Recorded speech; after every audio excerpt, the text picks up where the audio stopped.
플랫폼 서비스를 개발하고 있는 정지성입니다. 그래서 저는 오늘 머신러닝 플랫폼 쿠브플로우를 주제로 세션을 준비하였습니다. 그래서 오늘은 실제 ML 워크플로우를 쿠브플로우 플랫폼 위에 구축을 하면서 태스크별로 쿠브플로우를 어떻게 활용할 수 있는지, 그리고 이게 내부적으로 어떻게 동작하는지에 대해 공유해 드리고자 합니다. 그래서 MLOps 엔지니어 분들이나 AI 플랫폼을 구축 혹은 도입하려는 분들에게 도움되는 시간이 되었으면 좋겠습니다. 네, 쿠브플로우 소개부터 시작하겠습니다. 쿠브플로우는 ML 생애주기에 있는 여러 워크로드들을 처리하기 위해 만들어진 프로젝트 커뮤니티이고 일종의 생태계입니다. 그래서 여러 독립된 프로젝트들이 있어서 필요한 태스크별로 따로 사용하거나 몇 가지 툴들을 가지고 이 프로젝트를 통합해서 AI 플랫폼을 구축해서 사용을 할 수가 있습니다. 이 커뮤니티는 쿠버네티스 위에서 그 이점을 살려서 쉽게 이식하고 확장 가능하게 하는 것을 목표로 개발을 하고 있고요. 여기서 컴포넌트 자체를 직접 개발한다기보다는 여러 오픈 소스들을 활용을 해서 기능을 구현하는 방향으로 진행이 되고 있습니다. 그래서 쿠브플로우 내부 코드를 보면 아르고 워크플로우나 레이서브 같은 오픈 소스들로 동작하는 것을 확인을 하실 수가 있습니다. 쿠브플로우 생태계는 다음과 같습니다. 쿠버네티스 인프라 위에 여러 프로젝트들로 구성이 되어 있으며 이 프로젝트들은 AI 생태계를 구성하는 여러 툴, 프레임워크들을 지원합니다. 그래서 머신러닝, 딥러닝, 라지 랭귀지 모델, 튜닝 프레임워크들을 다양하게 지원하고 개발 환경 툴도 쿠브플로우 생태계 위에서 쉽게 사용하실 수 있습니다. 네, 이 그림은 머신러닝의 생애 주기인데요. 살펴보시면 데이터 준비, 모델 개발, 최적화, 학습, 서빙과 같은 다양한 워크로드들이 존재합니다. 그래서 이러한 워크로드들 전부 쿠브플로우 생태계 안에서 처리하실 수 있습니다. 하나씩 프로젝트들을 살펴보면 스파크 오퍼레이터는 대규모 데이터를 전처리, 집계할 수 있어서 데이터 준비 과정에서 활용을 할 수 있고요. 노트북은 데이터 사이언티스트들이나 AI 개발자들이 데이터를 분석하고 피처 엔지니어링, 모델링하는 환경을 쉽고 빠르게 제공할 수 있습니다. 그리고 하이퍼 파라미터를 튜닝하거나 모델을 최적화할 때는 카팁을 사용할 수 있고 모델 학습할 때 트레이너를 사용을 해서 데이터 단위 혹은 모델 단위 병렬 분산 학습을 할 수 있습니다. 그래서 K-서브로는 머신러닝 모델을 배포하고 레지스트리로 모델 관리를 수행할 수 있고요. 전체 워크플로우는 파이프라인을 통해서 스케줄링하고 관리하실 수 있습니다.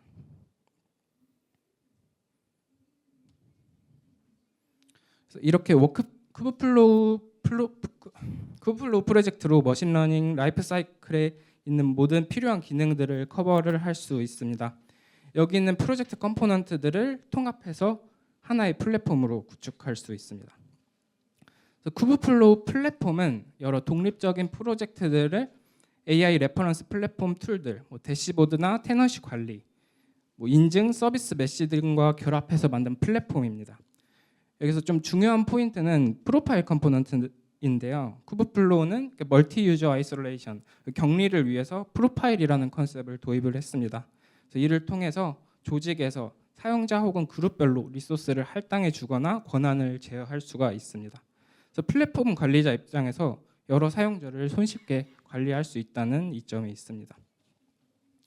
그래서 여기서 좀 여담으로 쿠브플로우 초기 문서에는 이 쿠브플로우 자체를 플랫폼이라고 소개를 했었는데요. 최근 문서에 보면은 프로젝트 커뮤니티라고 표현을 바꾸고 기본 플랫폼을 쿠브플로우 플랫폼이라는 용어로 표현을 하기 시작했습니다. 그래서 이런 거를 의미를 좀 살펴보면은 이전에는 여러 컴포넌트를 통합적으로 제공하려는 방향으로 있었다면은 현재는 지금 각 프로젝트들을 독립적으로 제공하는 방향으로 간다고 보시면 될 것 같습니다. 그래서 여러 컴포넌트들을 사용을 해서 쿠브플로우 플랫폼을 설치하면 다음과 같이 대시보드 화면에 접속을 할 수 있고요. UI를 통해서 여러 컴포넌트들을 쉽게 사용을 할 수 있습니다. 또 프로파일을 변경하거나 권한에 따라 사용자를 관리할 수도 있습니다.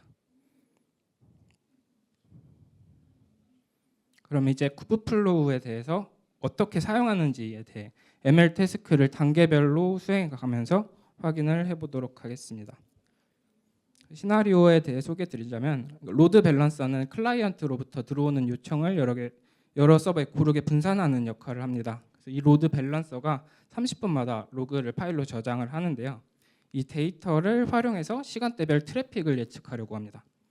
이게 잘 예측이 되면은 서버를 미리 확장하거나 축소해서 비용을 절감할 수가 있는데 이런 대로 활용을 할 수가 있습니다.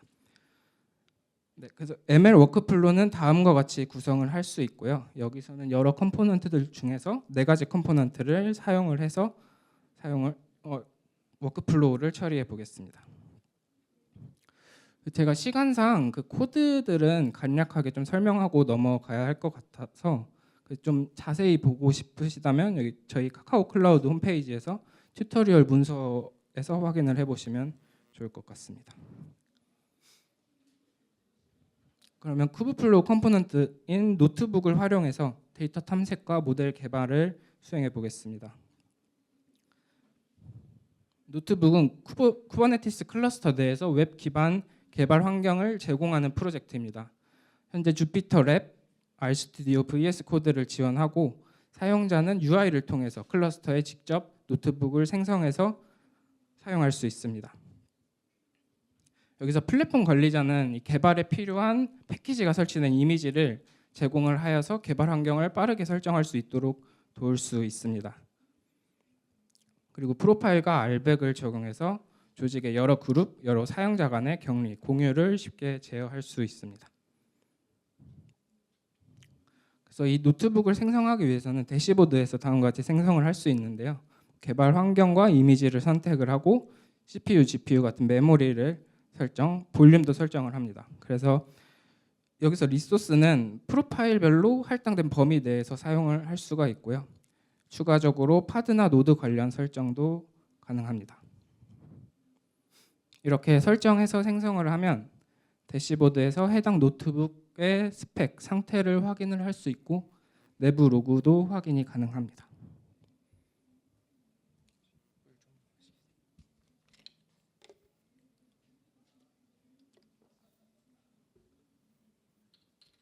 생성된 노트북에 접속을 하면 다음과 같이 필요한 패키지가 설치된 환경이 바로 제공이 되고 여기서 데이터 사이언티스트 분들이나 머신러닝 개발자들이 분석 개발을 수행할 수 있게 됩니다. 이 코드는 데이터 전처리 예시로 저희 시나리오 상황에서 로드 밸런서 로그는 하나의 제이슨으로 표현이 되고 제이슨 라인 포맷으로 저장이 됩니다. 그래서 이를 노멀라이즈하고 30분 단위로 로그 수를 집계하여 테이블 형식으로 변환하는 코드로 보시면 될 것 같습니다. 그래서 이렇게 전처리된 데이터를 가지고 데이터 사이언티스트 분들이 그래프를 그리거나 시각화해가지고 분석하는 데 사용을 할 수가 있습니다. 해당 코드는 그 시간에 따른 로그 수를 주차별로 시각화한 코드이고요. 그래프를 봤을 때 뭔가 요일과 시간에 따라 주기성을 갖는다고 볼 수가 있습니다. 방금 그 데이터를 분석하면서 파악한 이 주기성이라는 특징을 반영을 하도록 그러니까 모델이 이를 파악할 수 있도록 변환하는 것을 피처 엔지니어링이라고 보시면 됩니다. 그래서 ML 개발자분들이 주로 수행을 합니다. 그래서 이렇게 피처 엔지니어링을 통해 모델이 학습할 수 있는 데이터셋을 생성을 하였습니다. 그래서 이를 가지고 여러 모델들을 학습하고 결과를 확인해 보면서 좋은 성능의 모델을 찾아가는 과정을 거치게 됩니다. 여기선 4가지 모델의 결과를 확인하였고 모델의 오른쪽 하단에 그레디언트 부스팅 모델이 지금 가장 준수한 성능을 보이고 있습니다. 그래서 이 모델을 사용해서 다음 단계에서 파라미터를 최적화할 예정입니다. 그래서 여기서 이 노트북 컴포넌트가 어떻게 동작하는지 잠깐 확인하고 넘어가겠습니다.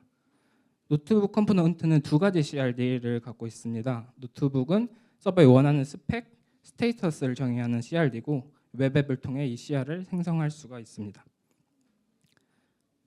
파드 디폴트는 파드 생성 시 디폴트로 설정한 변수나 환경 변수나 볼륨들을 정의하기 위한 CRD로 생성된 CR을 노트북을 생성할 때 입력하면은 이 디폴트 값들로 파드가 생성이 됩니다. 이렇게 웹 앱을 통해 노트북 CR을 생성하면 컨트롤러가 리컨실을 하여서 서비스와 스테이트 풀셋을 생성하도록 합니다. 여기서 디자인을 좀 살펴보면은 디플로이먼트가 아니라 스테이트 풀셋을 사용한 것을 보실 수가 있는데요. 이게 파드가 잠시 내려가더라도 이 웹 개발 환경의 워크 스페이스가 유지돼야 하는 상황을 고려했기 때문에 여기서는 스테이트 풀셋으로 사용을 한 것을 볼 수가 있습니다. 다음으로 파드 디폴트는 뮤테이팅 어드미션 컨트롤러 파드 관련 설정을 주입시키는데요. 이를 사전 정의한 설정으로 빠르게 개발 환경을 맞춰서 효율성을 높일 수가 있습니다. 이게 사실 노트북을 사용하는 사람들은 약간 인프라 쪽 지식이 없을 수가 있습니다. 주로 데이터 사이언티스트들이나 ML 개발자들이 사용을 하기 때문에 뭐 노드 셀렉터나 볼륨 설정 같은 거를 하는 게 어려울 수가 있습니다. 그래서 이런 파드 디폴트를 통해 불필요한 시간을 줄이고 통일성을 높여서 전체 생산성을 높일 수가 있습니다. 다음으로 카팁을 활용해 이전에 선정한 모델의 최적 파라미터를 찾아보겠습니다.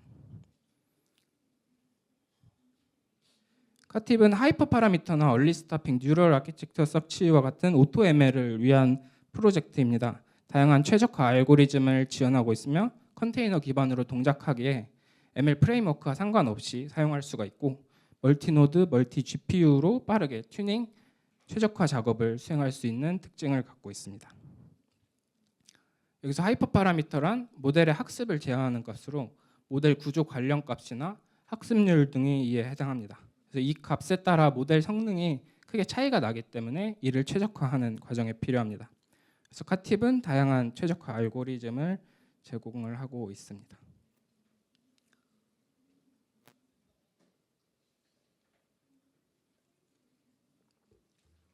그래서 카팁은 이런 컴포넌트들을 갖고 있고요. 익스페리먼트는 실험 설정, 익스페리먼트에서 실험 설정과 목표를 정의하면 서제스천에서 알고리즘에 따라서 파라미터 세트를 제시를 해주고 트라이얼들은 그 세트에 대해서 학습을 적용하고 평가를 수행합니다. 그리고 워커는 실제 동작하는 단위라고 보시면 됩니다. 그래서 튜닝을 4가지 단계로 진행을 하려고 하는데요. 이 각 트라이얼은 워커에서 잡으로 실행이 되기 때문에 그 동작할 잡의 이미지를 일단 빌드를 해야 됩니다. 그리고 실험 설정을 하고 제출을 합니다. 그리고 튜닝이 되면은 웹앱을 통해서 그 결과를 확인을 하실 수 있습니다. 그러면 학습 이미지를 빌드를 먼저 진행을 하겠습니다. 코드는 다음과 같이 하이퍼 파라미터를 받아서 모델을 생성을 하고 그 결과를 출력하도록만 작성하면 됩니다. 모델은 여기서 이전에 찾은 그레디언트 부스팅 모델을 사용하고 이걸 가지고 이미지를 빌드를 하시면 됩니다. 다음으로 익스페리먼트 파일을 다음과 같이 작성을 합니다. 튜닝 목표, 결과 수집 방식을 설정을 합니다. 저희가 좀 전에 MAE, 맥시멈 앱솔루트 에러로 사용을 했는데요. 이 표준 출력으로 이 매트릭을 수집하기 때문에 이 MAE 잘 안 보이시겠지만 MAE를 작성해 주시고 표준 출력으로 설정을 해주면 저희가 생성한 이미지가 잡이 돌 때 그 표준 출력을 가져와서 이 매트릭을 수집을 하게 됩니다.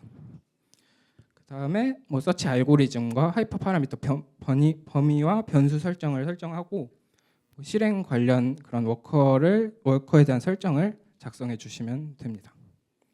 그래서 이렇게 작성한 야물 파일을 대시보드에서 제출을 하면은 튜닝 작업이 시작이 됩니다. 그래서 튜닝 과정 결과는 대시보드에서 이렇게 확인을 할 수 있습니다. 여기에 각 세로선들은 하이퍼 파라미터 값이고요. 이 마지막 세로선이 실제 저희가 수집한 지표입니다. 그래서 이를 통해서 어떤 파라미터들이 지금 어느 정도 영향을 미치고 있는지 쉽게 파악을 할 수 있고 최적의 파라미터를 찾아볼 수가 있습니다. 카팁을 이제 쿠버네티스에서 어떻게 동작하는지 좀 간단하게 살펴보자면 사용자가 익스페리먼트를 제출을 하면 이 컨트롤러가 서제스천을 생성을 하고 이 서제스천이 컨트롤러가 기동하여서 알고리즘 서비스로부터 파라미터 조합을 받습니다. 그래서 이 파라미터 조합 수만큼 트라이얼들이 생성이 되고 이 트라이얼 컨트롤러가 워커를 생성하여서 워커마다 잡이 생성됩니다.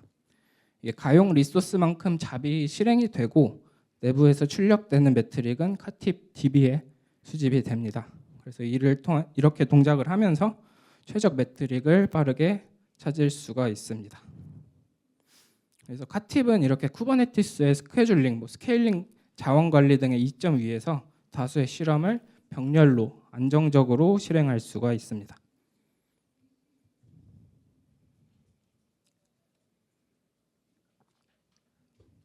이제 학습한 모델을 K서브를 통해서 서빙해 보겠습니다. K서브는 모델 추론 플랫폼으로 표준화된 프로토콜을 제공합니다. 스케일 투 제로를 포함해서 서버리스를 지원하고 또 확장성 높은 라우팅, 고급 배포 기능을 지원하고 있는 플랫폼입니다. K서브에서는 인퍼런스 서비스와 서빙 런타임을 주로 사용합니다. 인퍼런스 서비스는 서빙을 위한 기본 리소스이고 서빙 런타임은 모델 서버를 구동하기 위한 런타임 환경이 정의된 리소스라고 보시면 됩니다. 서빙 런타임에는 모델이 실행되는 이미지와 리소스 등을 설정을 할 수 있고요. 기본적으로 K서브에서 제공되는 서빙 런타임들이 다음과 같은 포맷들을 지원을 하고 있습니다. 그래서 이러한 포맷을 지원하지 않는 경우에는 이미지를 직접 빌드하고 서빙 런타임 리소스를 생성을 하면은 저희 K서브를 그대로 사용을 하실 수가 있습니다. 인퍼런스 서비스는 이렇게 간단하게 작성을 해서 배포를 할 수가 있습니다. 사용할 모델 포맷이나 런타임을 지정을 하고 모델 이름과 같은 아규먼트를 상황에 맞춰서 설정을 해줍니다. 그리고 저장된 모델 위치를 입력하면 됩니다. 저희는 이전 단계에서 학습한 모델을 PVC의 볼륨에 저장을 해 두어가지고 이렇게 PVC 경로로 설정을 하였고요. S3와 같은 오브젝트 스토리지를 사용하실 수도 있습니다. 또 이 외에도 하단에 리소스나 볼륨 등을 설정을 하셔서 좀 더 필요에 따라서 작성을 하실 수가 있습니다. 이렇게 작성한 야물 파일은 웹앱에서 제출을 해서 인퍼런스 서비스를 생성할 수 있고요. 이 서비스가 러닝 상태가 되면은 이제 추론이 가능합니다. 그래서 여기서 입력은 제이슨 형식으로 4개의 어레이, 그러니까 X 값들에 해당하는 것들이고요. 여기서 서비스 네임과 네임스페이스, 모델 네임으로 호스트를 설정을 해서 제출을 하면 아래와 같이 예측 결과를 확인을 하실 수가 있습니다.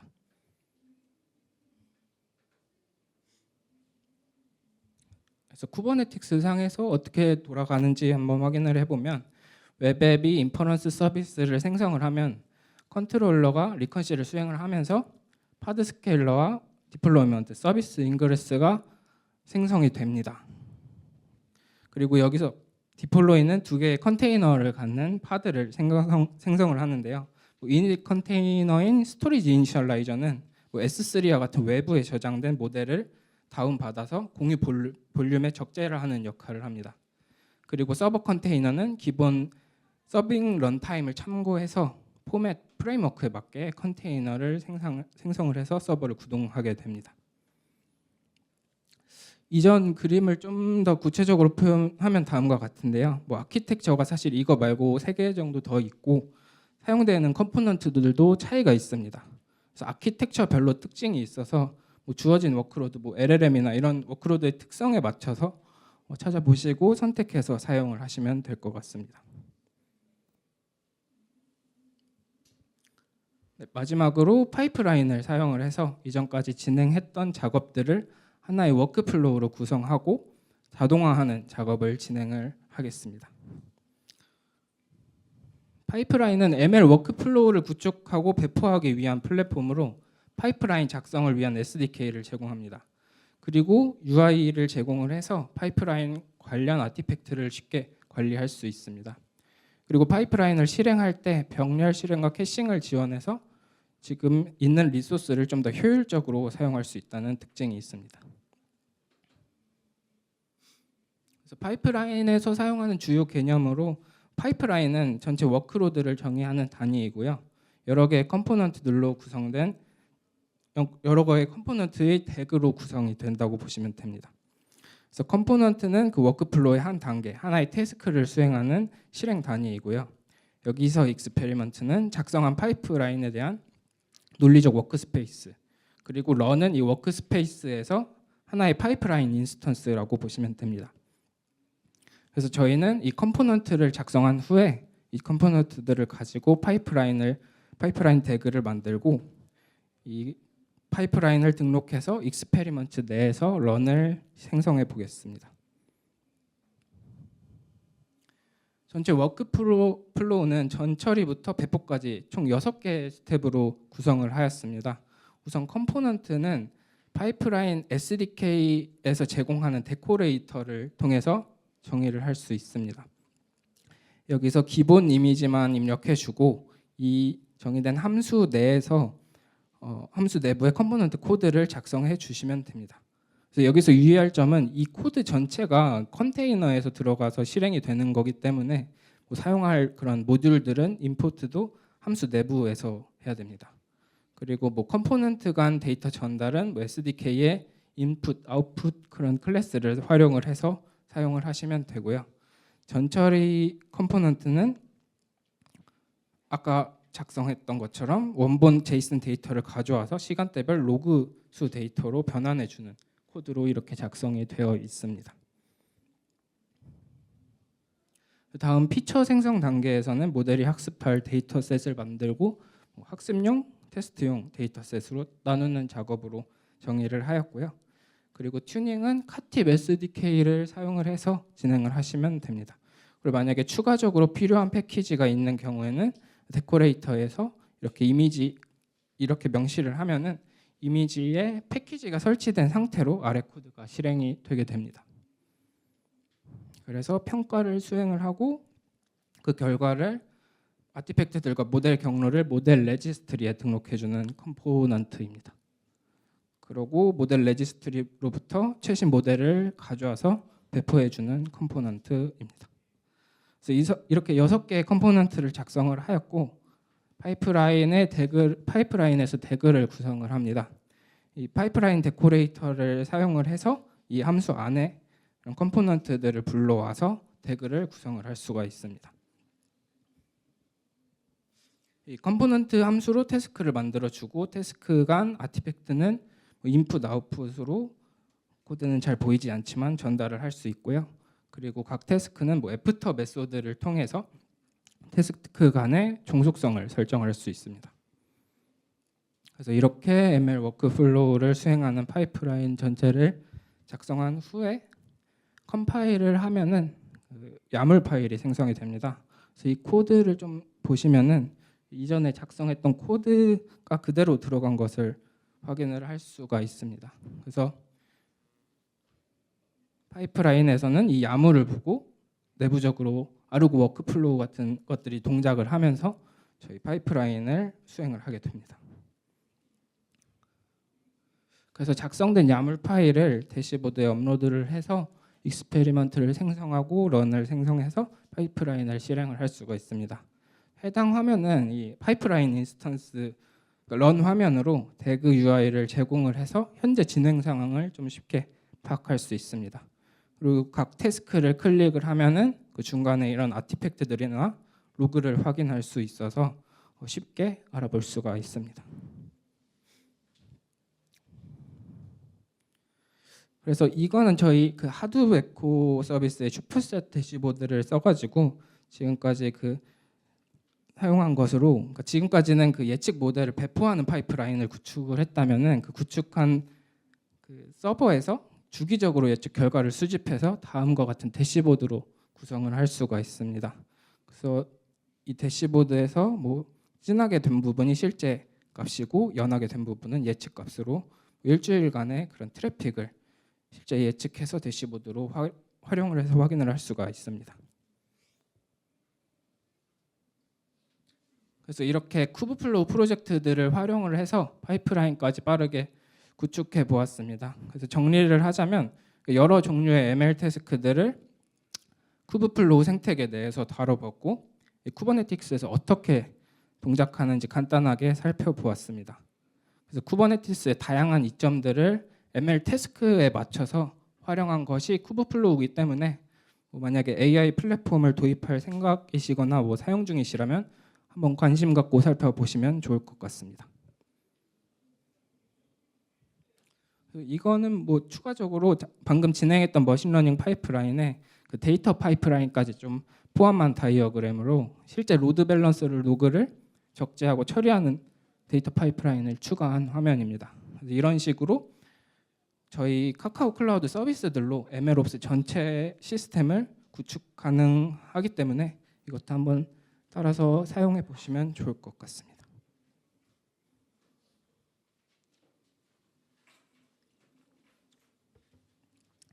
쿠브플로우는 오픈 소스로 제공이 되는데 저희 카카오 클라우드에서도 따로 서비스를 하고 있습니다. 그래서 저희 카카오 클라우드는 원래 사실 기존 오픈 소스로 된 쿠브플로우는 구축하는 게 좀 쉽지는 않거든요. 이게 다양한 인프라 관련 설정이 필요하기 때문에 저희 카카오 클라우드의 쿠브플로우는 여러 기존 저희 카카오 서비스들과 연계를 해서 손쉽게 AI 플랫폼을 구축하고 운영을 할 수 있다는 장점이 있습니다. 그래서 네트워크나 노드, 인증, 스토리지 관련해서 다양한 서비스들을 접목해서 UI로 대시보드에서 간단하게 구축을 할 수가 있습니다. 그리고 이거 말고도 저희가 노드풀을 증감할 수 있는 대시보드를 통해 노드풀을 증감할 수도 있는 기능을 갖고 있어서 비용과 성능을 최적화하실 수가 있고 여러 가용 영역에서 실행되기 때문에 서비스 중단 없이 고가용성으로 제공한다는 특징이 있습니다. 그리고 저희가 좀 기존 오픈소스를 좀 수정해서 여러 기능들을 구현한 게 있는데요. 그중에 좀 중요한 것들로 다중 테너시 환경을 좀 더 강화를 해서 저희가 사용자별로의 그런 격리랑 그 공유를 좀 더 쉽게 할 수 있도록 설정을 하였고요. 그리고 다양한 이미지나 실험 환경을 제공하고 저희 그 UI 대시보드를 통해서 콘솔 대시보드를 통해서 다양한 사용량 모니터링 기능도 제공을 하고 있습니다. 그리고 최근에 1.10 버전으로 지금 쿠브플로우를 맞춰서 배포를 하였는데요. 이게 다른 애저나 GCP보다는 더 빠른 속도로 저희가 제공을 하고 있고 오픈 소스보다 좀 빠른 버그 픽스로 최신 버전을 지원하고 있습니다. 네, 그래서 저희 쿠브플로우도 한번 봐주시면 좋을 것 같습니다. 그래서 저희 쿠브플로우 말고도 다양한 그런 서비스들을 제공을 하고 있어서 그 ML뿐만 아니라 데이터 관련한 전체적인 MLOps를 구축할 수가 있습니다. 그래서 이런 서비스들도 활용을 하셔서 AI 플랫폼이나 MLOps를 구축할 때 좀 참고하셔서 만들어 보시면 좋을 것 같습니다. 네, 그래서 저희는 지금 여러 분야에서 사람을 뽑고 있고요. 혹시 관심이 있으시면 많은 지원 부탁드립니다. 네, 이상입니다. 감사합니다.